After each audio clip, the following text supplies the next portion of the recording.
Hello, Sarah Jones. You're a conservation researcher with the Wildlife Fund in Canada. The Canadian Wildlife Federation. The Canadian Wildlife Federation. Okay, could you tell me why you're here at the COP? I came here with a team from the Canadian Wildlife Federation to produce a series of webisodes that will tell Canadians what is going on here, but also will educate Canadians about conservation efforts that are being made in the area as well. A little bit about the ecological areas and some of the more sensitive areas that are being preserved. And what kind of information have you come across that particularly has an impact on viewers? Just relating that a lot of the similar struggles we go through in Canada to preserve our ecological areas are struggles that are going on here as well. Preserving the water systems, which is something that's big for us in Canada as well with the Great Lakes. And in terms of the influence of your webisodes, have you had any yet? Influence, the kind of the impact on the people watching. Have you been able to follow that through?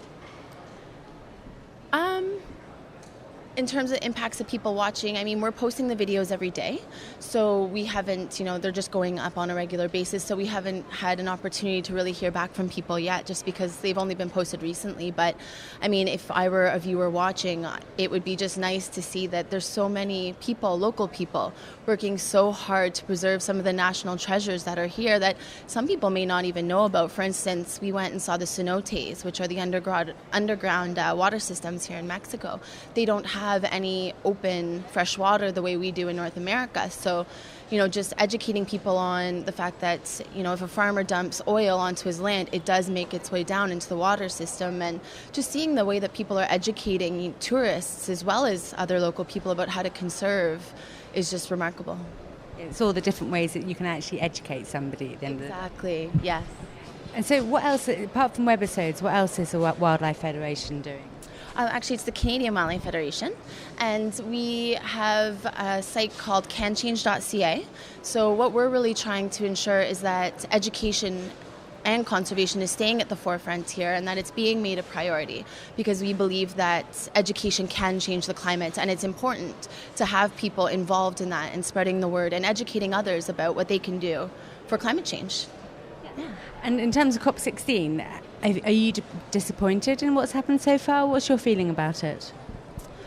Honestly, I've only been reporting on the beginnings of the conference and haven't been up to date on what's been going on a daily basis, because we've been covering all these other areas, so I can't really speak to that. But I know that there are a lot of advances being made in other areas, and it's important to highlight those as well.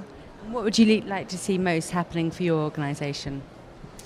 Just that we're able to reach as many people as possible. And on our site, canchange.ca, we do encourage people to come and make pledges about what they can be doing to either educate other people on the effects of climate change, or what they can be doing, or to act as leaders and lead by example and make pledges on what they're going to do on a day-to-day basis to make a difference. For instance, just riding your bike to work every day can make a huge difference. If everybody were to do that, 1-2 days a week even, that would make a big difference. So just trying to make the differences where you can, and getting people engaged in that and on the website, and learning from these webisodes and the daily journals that we have on the website. And what's the most interesting pledge that you've seen?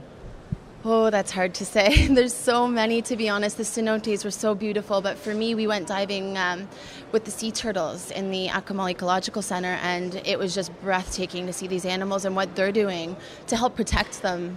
So going back a little bit, what's the most interesting pledge that you've come across on your website?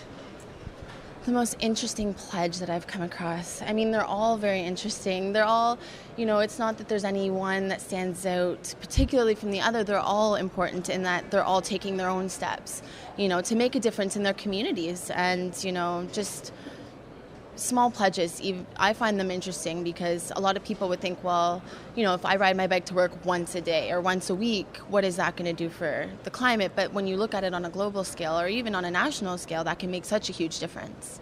So small is actually quite beautiful. Absolutely, yes. Sarah, thank you very much for your time.